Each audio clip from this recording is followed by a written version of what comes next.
کو قرآن سے جوڑو، اپنے آپ کو نبی کی سیرت سے جوڑو، آپ کے سامنے راستہ کھلے۔ میں آپ کو سارے قرآن کا خلاصہ بتا دیتا ہوں، سارے قرآن کا خلاصہ بتا دیتا ہوں۔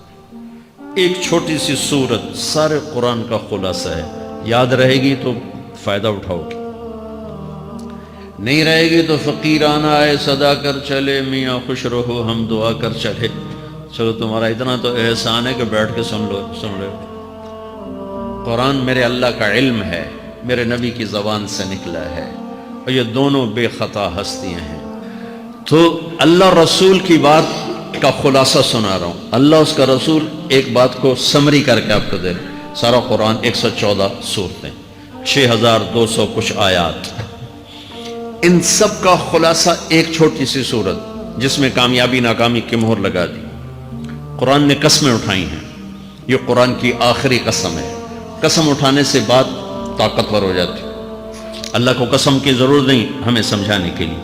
پہلی قسم قرآن کی سورہ نساء میں فَلَا وَرَبِّكَ لَا يُؤْمِنُونَ حَتَّى يُحَكِّمُوكَ فِي مَا شَجَرَ بَيْنَهُمْ، یہ پہلی قسم ہے۔ دوسری آخری قسم ہے قرآن کی وَالْعَصْرِ، یہ آپ کو بتانا چاہتا ہوں، مجھے زمانے کی قسم۔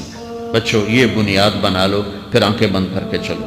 تمہیں نوکری ملے تو بھی موج ہے، نہ ملے تو بھی موج ہے، تمہارے پاس دنیا کا علم آئے کم آئے زیادہ، یہ چار باتیں ہیں تو تمہیں خوشخبری ہے۔ میرا اللہ نے کہا والعصر، مجھے قسم ہے زمانے کی، ان الانسان لفی خسر، ساری دنیا کے انسان یقیناً ناکامی کے سمندر میں ڈوب گئے۔ فی کا لفظ بہت خوفناک مطلب دے رہا ہے، یوں دکھا رہا ہے جیسے سفینہ انسانیت ناکامی کے سمندر میں ڈوب رہا ہو، غرق ہو رہا۔ تو پوچھنے والا پوچھتا ہے یا اللہ کوئی بچا، کوئی بچنے کی امید؟ کہاں؟ چار کام کرنے والے ناکامی سے بچ سکتے ہیں۔ اچھا ناکامی کسے کہتے ہیں؟ اللہ کی نظر میں اللہ کا راضی ہونا کامیابی ہے، اور اللہ کا ناراض ہونا ناکامی ہے۔ جنت کا مل جانا کامیابی ہے، اور جہنم میں گر جانا ناکامی ہے۔ یہ قرآن کا مفہوم ہے۔ فَمَنْ زُحْزِحَ عَنِ النَّارِ وَأُدْخِلَ الْجَنَّةَ فَقَدْ فَازَ، جو جہنم سے بچ کے جنت میں چلا گیا وہ کامیاب۔ ناکام کون ہے؟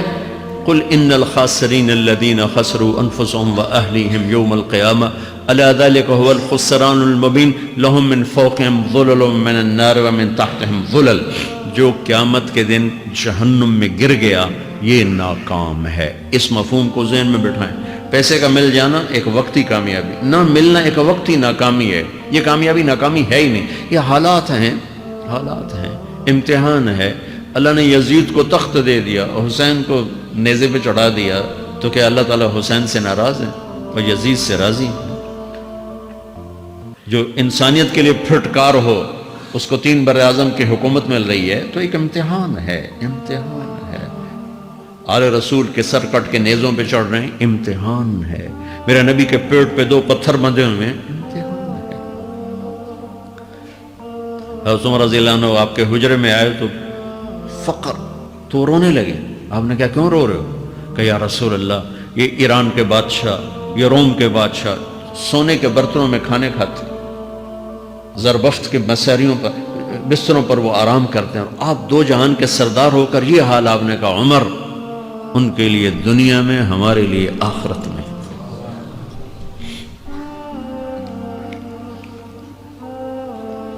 تو میرے اللہ نے کہا والعصر، زمانے کی قسم ساری دنیا کے انسان ناکام ہے، ناکام۔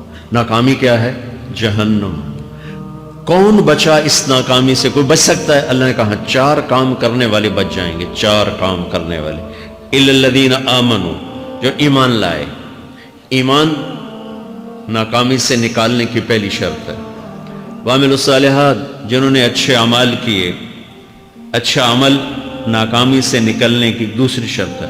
وَتَوَاصَوْا بِالْحَقِّ، جنہوں نے حق کی دعوت دی۔ یہ تبلیغ کا کام، جس کو آپ تبلیغی جماعت سمجھتے ہیں، یہ تبلیغی جماعت نہیں ہے، یہ میرے رب کی لگائی ہوئی ذمہ داری ہے ختم نبوت کی وجہ سے کہ میرے نبی کے بعد اب کوئی نہیں آئے گا۔ تم اے امت محمد اس دعوت کے کام کو اور حق کی دعوت کو تم آگے پہنچاؤ گے۔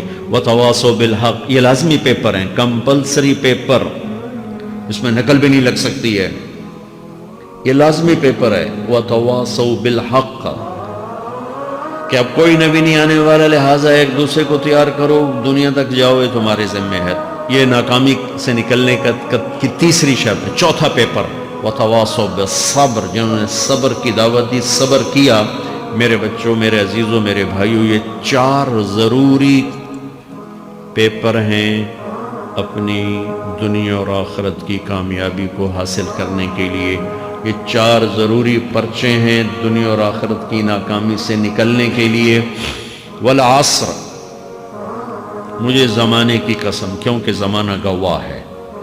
زمانے کے اندر فرعون، قارون، حامان، شداد ڈوبے، برباد ہوئے، تباہ ہوئے۔ زمانے کی قسم۔ والعصر، مجھے عصر کے وقت کی قسم۔ یہ کیوں کہا؟ یہ ایک مطلب بیان کیا جاتا ہے، والعصر کے وقت کی قسم، کہ عصر کے بعد دن چھپنے میں ٹائم تھوڑا رہ جاتا ہے، تو اس وقت کاروبار میں بھی تیزی آتی ہے، سفر میں بھی تیزی ہوتی ہے، جلدی گھر پہنچیں، جلدی گھر پہنچیں۔ تو اللہ تعالیٰ ایک اشارہ فرما رہے ہیں والعصر، کہ تمہارے پاس بھی ٹائم تھوڑا رہ گیا ہے، یہ میری بات سن کے جلدی سے عمل کر لو، ٹائم تھوڑا ہے، جلدی سے عمل کرو، ٹائم تھوڑا ہے۔ پھر یہ صورت اتری عربوں میں۔ عربوں میں لڑائی کا ماحول ہے، ڈاکہ کا ماحول ہے، قتل و غارت کا ماحول ہے، تو عصر کے قریب مسافر قافلے تیز ہو جاتے تھے کہ جلدی سے کسی ٹھکانے پہنچیں تاکہ دشمن کے حملے سے محفوظ ہو جائیں۔ تو اللہ اس پس منظر میں فرما رہا ہے والعصر، ٹائم تھوڑا ہے، شام ہونے والی ہے، پتہ نہیں کب